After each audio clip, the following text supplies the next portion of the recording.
está falando da maior categoria de trabalhadoras do Brasil. São 6 milhões de trabalhadoras domésticas. 6 milhões. Não há outra categoria profissional no Brasil que reúna tantas mulheres quanto a categoria de trabalho doméstico, né? Então, elas já fizeram um ofício para o Ministério da Economia, né? Aqui em Brasília, eu faço parte de um grupo político chamado Frente de Mulheres Negras do DF Entorno. A gente está discutindo, estamos estabelecendo nosso plano de ação. Não é uma coisa tão simples assim, mas a gente está estabelecendo nosso plano de ação para justamente responder ao enfrentamento do racismo e do sexismo no coronavírus aqui no Distrito Federal e em torno. Por quê? Porque essas políticas que estão sendo anunciadas, elas precisam ser monitoradas. Porque, lembra, Saroba, que semana passada se falava de R$ 200 para quem não tinha trabalho? De 200 passou para R$ 600. Dinheiro tem. Agora, onde é que está esse dinheiro? Entendeu? R$ 600 para quem está sem trabalho no Brasil. Chamados e as chamadas desassistidas. E R$ 1.200 para as mulheres chefas de família. Só que quem não tem o que botar na sua mesa na semana que vem, quando é que esses R$ 1.200 vai chegar, Saroba? E até esse dinheiro chegar no bolso, entendeu? A gente tem que se mexer. Uma das coisas que me chamou muita atenção numa entrevista do ministro da Saúde, foi a coisa aí de umas 2 semanas e meia, foi de que ele disse, em 15 dias já terá gente passando fome no Brasil por conta do coronavírus. A gente não está falando nem daquele pessoal que já passava fome, tá? A gente está falando de outra gente. E a Folha de São Paulo ontem noticiou que as pessoas das favelas de São Paulo já estão saindo para a rua em busca de comida porque não tem. Por isso que eu estou dizendo, esse é um país de pobre, de preto, preta, de mulheres, né? Maioria mulheres, né? E é um país que vive numa ilusão. As pessoas, nós vivemos numa ilusão. E essa ilusão, ela é contada de manhã, de tarde, de noite, que nem historinha para boi e vaca dormir, entendeu? Como se fosse uma grande... Olha, batatinha quando nasce esparrama pelo chão. Porque não é verdade o que a gente consome em termos de informação nesse nosso país. E as pessoas agora vão ter que acordar. E essa classe média vai ter que se coçar. Porque é o segundo, uma porrada. Se a gente está falando do impacto da... né? Ela pega todo mundo. Ela pega a população pobre, miserável, que a gente não falava mais de miséria, mas tem um monte de gente miserável no Brasil. E pega essa classe média, entendeu? Remediada, que achava que era alguma coisa, que não é, porque não somos, Saroba. Não somos, entendeu? Ela é uma doença, coronavírus, que pega até dirigentes, né, de Estado, como é o caso do primeiro-ministro do Reino Unido. Agora, não sobra para ninguém. Agora, na hora de os remédios chegarem, das vacinas, de definir, entendeu? Quem é que vai entrar na saúde pública, tá todo mundo disputando a saúde pública. Inclusive quem tem plano de saúde. Tá disputando a saúde pública. Aqui mesmo no Distrito Federal, semana passada eu procurei vacina contra a gripe no plano de saúde. Liguei para uma das maiores redes aqui do DF, que é na área de saúde. Não tem vacina contra a gripe e não sabe nem quando vai chegar. Ah, o que a Isabelzinha tem que fazer? Tem que ir para o SUS. Porque o SUS tem a vacina. E isso é para geral, entendeu? Então a gente tem que cair na real, sair dessa ilusão, entendeu? Que as pessoas vivem, desse consumismo, entendeu? Dessa degradação humana. E a gente tem que realmente entrar numa outra vibe, numa outra prática, que a gente sabe que não é fácil, né? Porque o mercado, inclusive... desculpa aí, eu já estou sendo longa, mas... da coisa do dinheiro. Os R$ 600 ainda não chegaram na mão dos desassistidos, das desassistidas, não chegaram ainda nas mãos das chefas de família, os R$ 1.200, mas já chegaram para os grandes bancos. Os grandes bancos já estão com seu dinheiro garantido, Saroba. Entendeu? Aliás, bancos privados. Porque eu quero saber se não vão dar um calotão aí nos bancos públicos para privatizar os bancos públicos, poucos bancos públicos que restam no Brasil. Por isso que a gente tem que estar com os 2 olhos bem abertos, os ouvidos, e a gente vai ter que se articular. E não dá para ficar só mandando videozinho do TikTok para os grupos de WhatsApp e ficar rindo o dia inteiro daquele bando de palhaçada que chega nos nossos WhatsApps. É bom cidadã e cidadão acordar, porque o que vai restar disso daí a gente realmente não sabe. E, Uma aliás, coisa, eu não entrevistei ontem. estamos e nem estamos nos espaços de decisão. Porque quem está tomando as decisões no Brasil sobre coronavírus são homens brancos velhos. Homens brancos velhos. Não tem jovem, não tem mulher, não tem preto, não tem preta, não tem gay, não tem lésbica, não tem bi, não tem nada. Só tem homens brancos velhos. Entendeu? E a gente sabe o que essa veieira aí, não estou falando de pessoas idosas, que têm a cabeça para frente, mas a gente sabe o que esse pessoal aí, que está comandando o país, para que lado que está levando o Brasil. Está levando para um buraco que a gente não sabe se tem fim. E coronavírus está nos colocando que aquele buraco que a gente via que não tinha fim, ele é muito mais fundo. Boto fé. Tem um fenômeno do entrevistado que eu ontem, do bate-papo entrevistado, bate-papo que a gente teve, que é o cineasta Guilherme Castro, aqui de Porto Alegre. E ele trouxe um fenômeno todo dessa tua provocação que tu está trazendo agora da discussão. São 20 dias de panelaço da classe média, tá? Mas eu tô aqui, eu não vi nenhum panelaço e tal. Eu vejo a realidade mais dura é aqui. E claro que há um respeito, eu vejo que a Restinga meio que se mobilizou para não quebrar essa quarentena, então ser mínimo, que ótimo, se for mínimo, pelo menos, né? Ótimo. Mas agora, eu queria que tu provocasse mais na tua reflexão ao encontro dessa classe média que está batendo panela já faz 20 dias, um pouco menos, depois do aniversário do coisa. Mas esse fenômeno ele é suficiente para uma análise de que ponto? Ou ele é insuficiente porque o momento histórico agora não é mais bater panela, agora é outra estratégia, que também a classe média não se propõe fazer. Quer dizer, ela continua a estratégia do inimigo para botar pro amigo. Quer dizer, é meio confuso a ideia, mas eu queria entender de ti. Saroba! Toda e qualquer mudança do Brasil veio de quem? Das classes populares. A classe média nunca fez revolução no Brasil. Isso aí, a literatura, né, nos possibilita fazer um bom levantamento. Todas as insurreições, guerrilhas, revoltas não foram feitas pela classe média ou, né, aquele pessoal que chegava um pouquinho mais perto do cheiro do poder, para a gente ter um pouco mais, né, para cobrir antes de ter classe média. Então, a gente tem que falar isso, né? Tem aí o modismo, né? Tem um pessoal que fica achando que vai ficar cantando pela janela como estava na Itália ou como estava em Israel, as festas de aniversário, porque vem isso na televisão e acham ótimo. Então, a gente tem um mimetismo, né? Que é copiar modelos estrangeiros, inclusive, e que não é sintonizar com a realidade aqui. Eu acho que as pessoas deveriam, inclusive, tenho feito campanhas abertas, inclusive na internet, falado com algumas pessoas, nos grupos que eu faço parte. Cada um tem que garantir a sua rede. Você tem que garantir a rede que está mais perto de ti. Você tem que garantir a economia rodando, entendeu?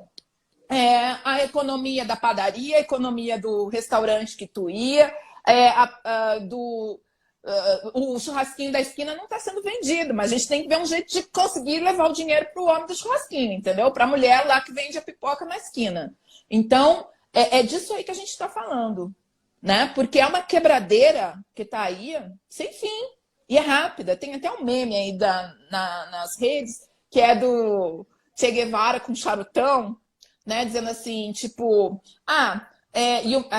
e o mercado dizia que os trabalhadores não paravam a economia. E a gente está vendo que, né, teve essa doença, ela traz, né, ela atinge com foco central o sistema econômico, né? E vemos também, nos deparamos com algumas mentiras, ou com pelo menos a revelação de que algumas coisas que nos contaram nos últimos anos eram mentiras, né? Por exemplo, de que o Estado tinha que ser mínimo, né? De que o Estado tinha que ser mínimo e de que o mercado conseguia garantir tudo. Em 2008, com aquela crise lá dos Estados Unidos, dos bancos, quem é que socorreu na gestão Obama? O Lehman Brothers foi o Estado. né? Foi o governo dos Estados Unidos que segurou a quebradeira dos bancos. Hoje, quem é que está segurando as economias no mundo com relação às empresas e a trabalhadores e trabalhadoras e pessoas que não estão no mercado de trabalho ou na geração de renda, se a gente colocar de uma forma mais ampla, é o Estado de novo. E mais do que segurar só a economia, é ele que tem que garantir a comida e garantir a saúde. Então, essa cantilena mentirosa, safada e sem vergonha, para falar bem gauchês, é uma baita de uma mentira que nos contaram o Estado mínimo, né? Quer dizer, nós não compramos o Estado mínimo, mas muita gente que hoje está batendo panela, como você está dizendo, nos últimos 20 dias, comprou a lorota do Estado mínimo e votou em quem defendia o Estado mínimo. Vai um mate, minha camarada? Pois é, deixei minha cuia aqui do lado. Na próxima eu tomo um mate contigo. Eu tomo um chips contigo.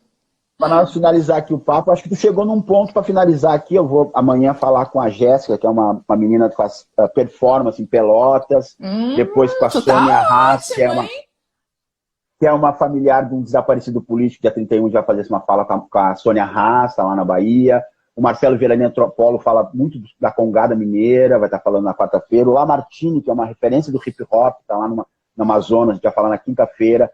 A Adriana é professora de São Paulo, do PCdoB, vai falar na sexta-feira. O Ronald Augusto, que é escritor negro aqui de Porto Alegre, vai falar no sábado. Semana que vem, domingo, o Trampo, tu conhece o Trampo, vamos falar também com ele. Na segunda com o Gessé, na terça... Eu vou conhecer todo esse pessoal aí nas suas lives. Eu vou conhecer todo mundo nas suas lives e tô achando o máximo que tu já tem uma super programação.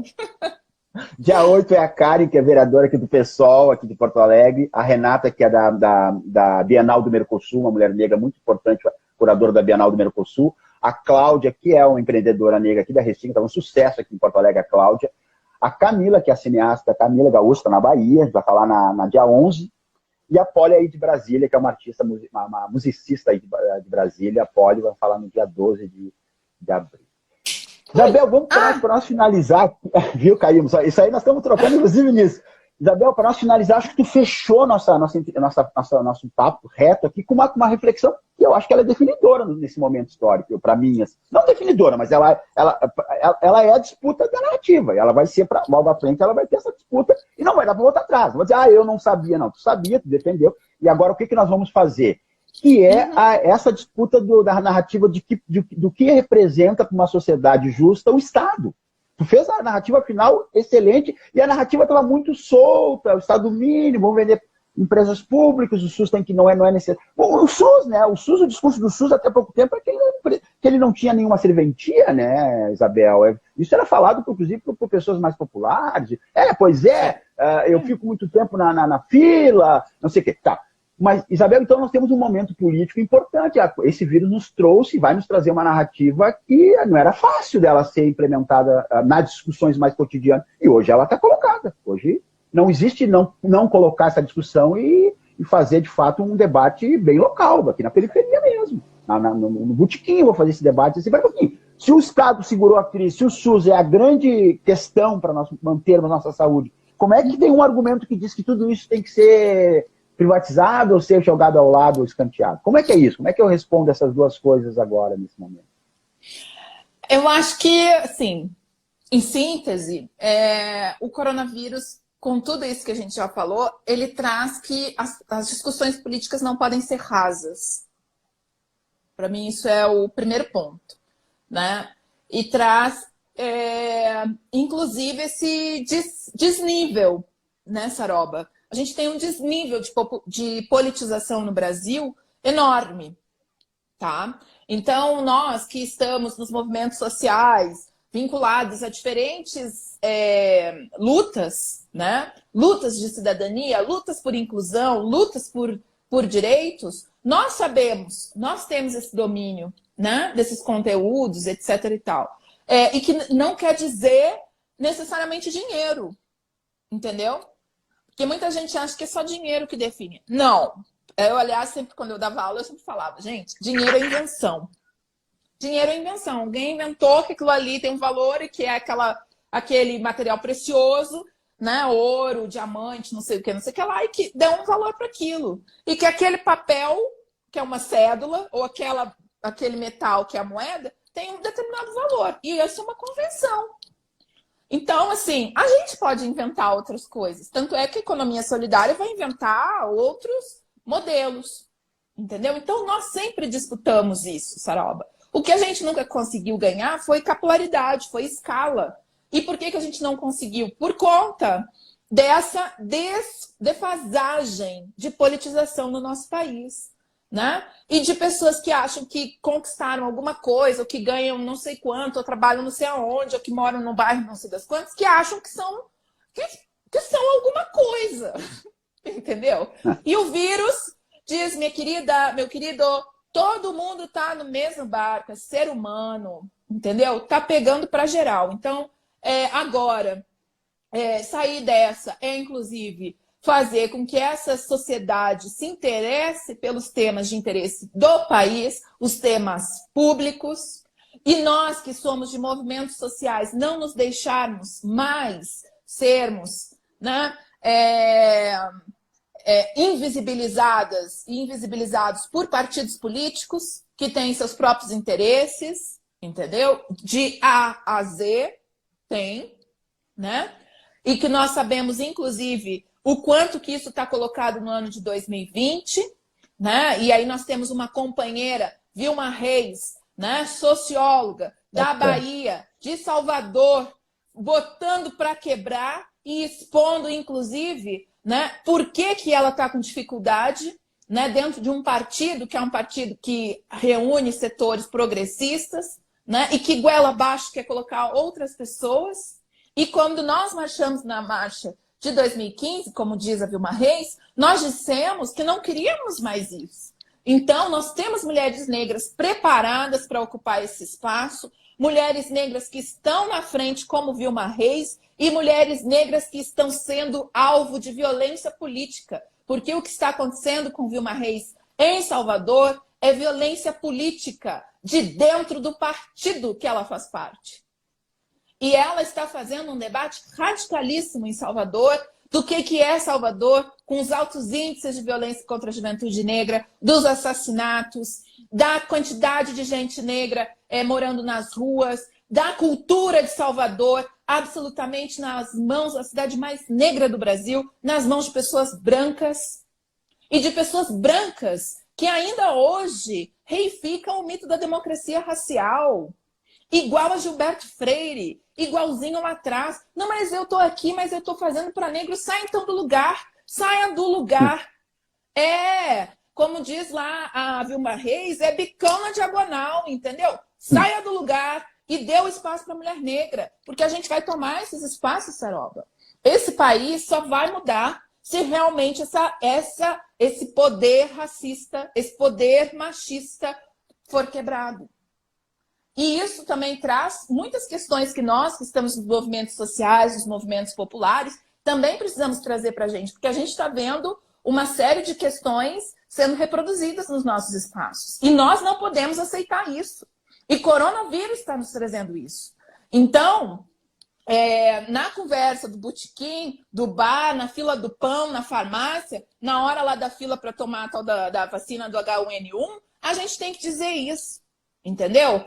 Politize-se, porque a sua falta de politização é que gera fake news, porque tu passa porque acha engraçado, porque tu passa videozinho que fica ridicularizando a gravidade da situação que a gente está vivendo hoje no Brasil. Quando os corpos começarem a se empilhar, Saroba, o que vai acontecer? O Brasil vai abaixo, porque as pessoas não têm nem estrutura emocional para aguentar uma coisa dessa. Eu tô vendo assim, a maior galera se desestruturando e o bicho ainda nem começou a pegar aqui. Porque são 100 pessoas mortas. Quando a gente começar ali a entrar na segunda casa de milhar, a coisa vai ser séria. E tu sabe. Então, nós somos descendentes de africanos, africanas, entendeu? Nós somos as pessoas que somos super pressionadas todos os dias nesse país. E nós vamos continuar falando por diferentes bocas, por diferentes cabeças, o que sempre dissemos, porque na área de saúde da população negra, a quantidade de conhecimento que as mulheres negras, os homens negros já produziram nesse país, nós temos a maior competência de fazer qualquer debate político. Assim como nós temos toda a legitimidade para dizer que o que acontece com Vilma Reis na Bahia é violência política. E que nós não admitimos, porque fica todo mundo dizendo só da Marielle, etc e tal, por conta lá do assassinato vinculado a milicianos, mas esquecem que mulheres negras estamos sendo agredidas e até mesmo entrando no assassinato simbólico, político, por gente dita progressista. E é disso que a gente está falando. Lélia Gonzalez é uma mulher negra que faleceu aos 60 anos de vida. Luísa Bairros, que completaria aniversário há 2, 3 dias atrás, aos 60 e poucos anos de vida. O racismo nos mata.